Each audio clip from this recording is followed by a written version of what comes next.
Travel Through Grief. Happy National Rock and Roll Day, and welcome to Travel Through Grief. I'm your host, Ellen Beckemeyer. Have you ever noticed that you can walk into a grocery store, hear 3 seconds of a song you haven't heard in 20 years, and suddenly you're no longer standing in the cereal aisle. You're 16 again, or 25, dancing. Or maybe you're driving with the windows down on a summer afternoon. Maybe you're just dancing barefoot in the living room, sitting in the bleachers at a football game, celebrating at a wedding, or singing along on a family vacation. It happens so quickly that it almost feels like magic. One moment you're here, and the next you're somewhere else entirely. Not because your body traveled, but because your memory did. Today is National Rock and Roll Day. It's a day that was established to celebrate a genre that has influenced generations, shaped fashion, challenged expectations, and actually, it became part of the soundtrack of our lives. Rock and roll grew from rhythm and blues, country, gospel, and other musical traditions that were already telling stories long before electric guitars filled arenas. It didn't erase what came before it. It built upon it. It connected people who may have looked different, worshiped differently, or lived on opposite sides of town. It reminded us that rhythm has a way of crossing boundaries long before people do. Music has always done that. Long before there were recording studios, streaming services, playlists, or concert tours, people gathered together and sang. They did it around campfires, in places of worship, during celebrations, at harvest time, even in times of war and in times of peace. Parents sang to children. Friends, they sang together while working. Communities sang when words alone weren't enough. Music became one of humanity's oldest ways of carrying stories from one generation to the next. Before many people could read, they could remember a melody. Before history was written down, it was often sung. Music became preservation. Maybe that's why songs stay with us so easily. Scientists, they tell us that music activates many different parts of the brain at once: rhythm, language, emotion, movement, memory. Instead of filing away an experience in one place, our brains weave it together like threads in a tapestry. That's why a song doesn't simply remind us of the past. What it does, it allows us to step back into it for just a moment. We don't just remember where we were. We often remember how we felt. Have you ever wondered why some songs become earworms? You hear one line, one chorus, one guitar riff, and suddenly it's following you all day long. Think Baby Shark. You brush your teeth, and there it is. You're making dinner, it all comes back. You're trying to fall asleep, and somehow your mind has decided this is the soundtrack for the evening. We laugh about it because we've all experienced it. But it is fascinating when you think about it. Our brains, they are pattern seekers. I was thinking about that yesterday, about patterns. Our brains, they like repetition. They really like completion. They enjoy melodies that invite us to participate. Sometimes the song stays because it's catchy. Sometimes it stays because it's connected itself to something that is very meaningful to us. Sometimes we think the song is stuck in our heads, when perhaps the truth is that it has found a place in our hearts. What's remarkable is that the very same song can mean something completely different to someone else. A song written by one artist, inspired by one experience, it can become thousands or even millions of different stories depending on who hears it. One person, they can hear hope. Another hears heartbreak. Someone else, they hear courage. And someone hears freedom. The music belongs to the artist when it's written, but somehow it also belongs to every listener who welcomes it into their own life. That is one of the greatest gifts of music. It creates community without demanding that everyone's story be identical. Think about how often music accompanies the milestones of our lives. I always said that I need a movie soundtrack every time I'm doing something. And birthdays, they have songs. Did you know that the happy birthday song was written here in Louisville, Kentucky? At the Little Loom House by two sisters. Graduations have songs. Weddings have songs. And as I'm recording this, Travis and Taylor are getting married tonight, so I'm curious what songs they're going to have played. Funerals and sporting events, they all have songs. We know from the World Cup that John Denver's Country Roads has been playing quite a bit. National celebrations have songs, and holidays, they definitely have songs. Even commercials have songs that somehow become part of our memories. I often think of Barry Manilow and all the jingles that he's written. You can't be stuck on Band-Aids if you didn't have Barry. We often remember the soundtrack as clearly as we remember the event itself. Music, it quietly takes a seat beside our experience and says, I'll help you carry this. Maybe that's why some people become so passionate about their favorite artist. It isn't always because the musician has the greatest voice or even the most technical skill. It's because somewhere along the way, that artist became part of someone's personal history. Disco Duck, anybody?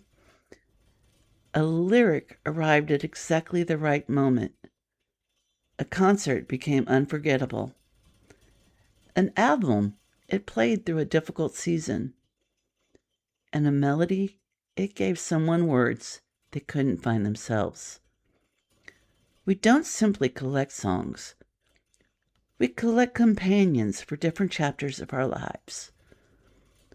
Rock and roll, it became one of those companions for an entire generation, and then another, and another after that. It wasn't simply loud guitars or driving rhythms, even though we do love that. It was confidence, curiosity, energy. It challenged conventions and invited people to dance differently, dress differently, dream differently, and sometimes even think differently. Every generation finds music that feels like it's its own voice. But rock and roll, it did something especially remarkable. It borrowed from traditions that already existed and transformed them into something that reached around the world. You can hear the echoes of gospel and rhythm and blues, country folk, and the jazz that's woven throughout its history. It reminds us that creativity is rarely born in isolation. It grows through connection. Isn't that true of people as well? None of us become who we are without influence. We inherit those traditions and values, the languages, the recipes, the stories, and the songs. Every generation, it leaves something behind for the next to discover. Something we improve upon it. Sometimes we reinterpret it. Sometimes we return it to years later and hear it differently because we have changed. The music didn't change. We did. That's another fascinating thing about songs. We often assume they stay the same because the recording never changes. But every time we hear one, We bring a different version of ourselves to it. I'm an 80s baby, so believe me, I get it. The teenager hears it differently than the retiree. The parent hears it differently than the child. The person beginning a new chapter hears it differently than the person closing one. Music becomes a mirror reflecting not only where we've been, but also who we are becoming. I think that's why people still treasure vinyl records, the handwritten lyrics, the vintage concert posters, and oh, the old ticket stubs. I still have mine. They aren't simply preserving objects. They're preserving moments. Every scratch on a record, every faded photograph from a concert, every autograph tucked in a scrapbook, it represents a story that mattered enough to keep. Preservation has never been about living in the past. It's about honoring the journey that brought us to today. The beautiful thing about National Rock and Roll Day is that it isn't asking us to argue about which artist was the greatest, or even which decade produced the best music, although I still vote for the 80s. It's inviting us to appreciate how one genre became part of a much larger human story. A story of creativity, of courage, of collaboration, of the cultures influencing one another instead of remaining separate, of young people finding their voices, and older generations discovering that sometimes the next chapter, it has a rhythm worth listening to as well. Of course, rock and roll is only one chapter in the world's musical library. We need the classical music. It teaches us patience. We need jazz. It reminds us of beauty and improvisation. We need the blues. It gives sorrow a voice. We need the country music because they tell us the stories. And we need gospel because it lifts our spirits. We need rhythm and blues that fills us with soul. And we need pop because it brings generations together on a road trip. Every style, it contributes something different because every human heart, it responds differently. Maybe that's the lesson music has been teaching us all along. Unity, it doesn't require uniformity. An orchestra isn't beautiful because every instrument sounds the same. It's beautiful because each one contributes something unique. A choir, it doesn't ask every voice to sing the exact same note all the time. Harmony happens when different notes learn to belong together. The world works much that same way. So today, if a song finds its way into your thoughts, let it. If an old favorite suddenly begins playing in the background somewhere, I want you to pause for just a moment before rushing on to the next thing. Notice where your mind travels, what you remember, how your shoulders relax and your foot begins tapping, or a smile appears before you even realize it's there. Music, it has a remarkable way of reminding us that memory isn't only something we carry. Sometimes memory carries us. As we continue traveling through life, we'll all collect more songs. Some will become the soundtrack of celebrations we haven't experienced yet. Some, they will help us through the unexpected seasons. And some, they will surprise us years from now when we hear them again in the most ordinary place. And perhaps that's the real gift of music. It keeps introducing us to ourselves, one melody at a time. So today, celebrate rock and roll. Celebrate every genre that has shaped your journey.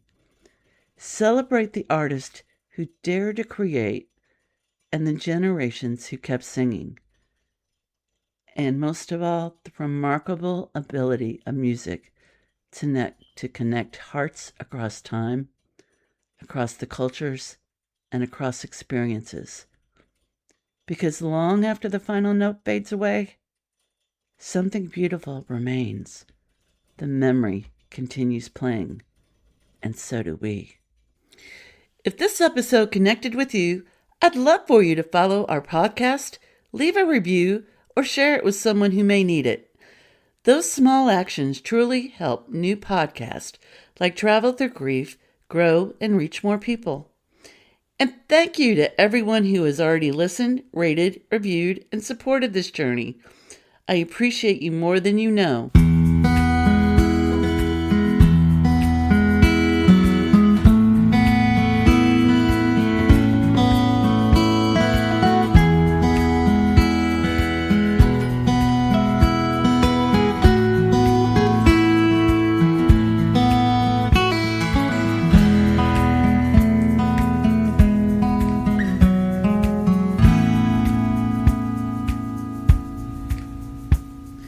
Until next time, keep finding your way forward.